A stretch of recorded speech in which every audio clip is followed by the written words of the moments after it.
오늘은 시편 60편 말씀으로 큐티를 나눕니다. 이 시편은 전쟁에서 큰 패배를 경험한 후 드린 다윗의 고백입니다. 하나님이 함께 하신다고 믿었지만 현실은 완전히 반대였던 것입니다. 우리도 신앙생활하면서 하나님이 계신데 왜 이렇게 어려운가요? 이런 질문을 할 때가 있습니다. 바로 그 질문을 다윗이 오늘 시편에서 던집니다. 다윗은 말합니다. 하나님이여, 주께서 우리를 버리셨나이다. 우리를 흔들어 무너뜨리셨습니다. 우리에게 어려움을 주사 비틀거리게 하셨나이다. 문제의 원인을 사람에게서 보지 않고 하나님께 먼저 묻는 모습이 중요합니다. 우리는 문제가 생기면 환경을 탓하고 사람을 탓합니다. 하지만 말씀은 고난의 주어가 하나님임을 인정하라고 말합니다. 하나님의 허락 없이 우리에게 오는 고난은 없습니다. 그러면 질문이 생깁니다. 왜 하나님은 나를 이렇게 흔드실까? 그 이유는 하나님이 버리신 것이 아니라 깨우시고 돌이키기 위해 흔드시는 것입니다. 다윗은 고백합니다. 주를 경외하는 자에게 깃발을 주셨나이다. 깃발은 전쟁에서 흩어진 군대를 다시 모으는 표식입니다.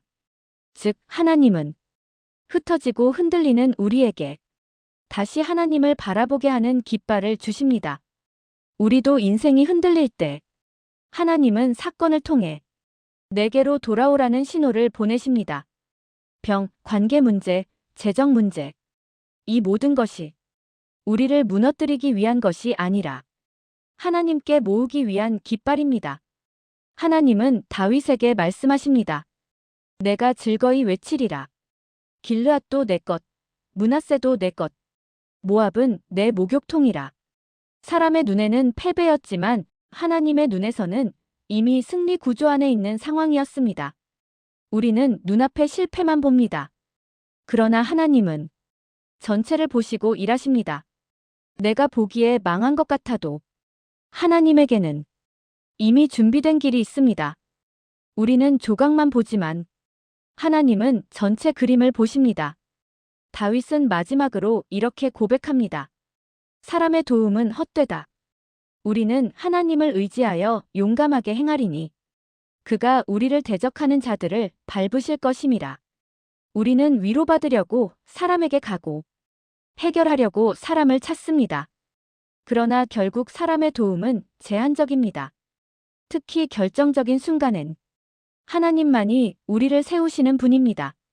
그래서 다윗은 패배의 자리에서 믿음의 결단을 다시 세웁니다. 하나님이 하신다. 나는 하나님을 의지해 한 걸음 더 나아가겠다. 오늘의 결론 적용. 1. 지금의 흔들림을 누구의 손길로 보고 있는가? 사람 때문인가? 환경 때문인가? 아니면 하나님이 나를 깨우시는 손길인가? 2. 하나님이 주신 깃발을 보고 있는가?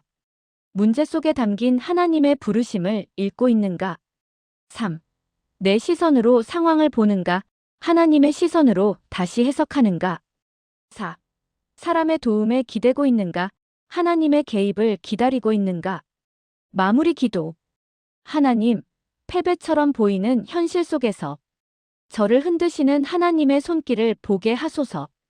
흩어진 제 마음을 다시 주님께 모아주시고 사람이 아닌 하나님만 의지하게 하옵소서. 내 시선이 아니라 하나님의 시선으로 오늘의 사건을 해석하게 하옵소서. 예수님의 이름으로 기도합니다. 아멘.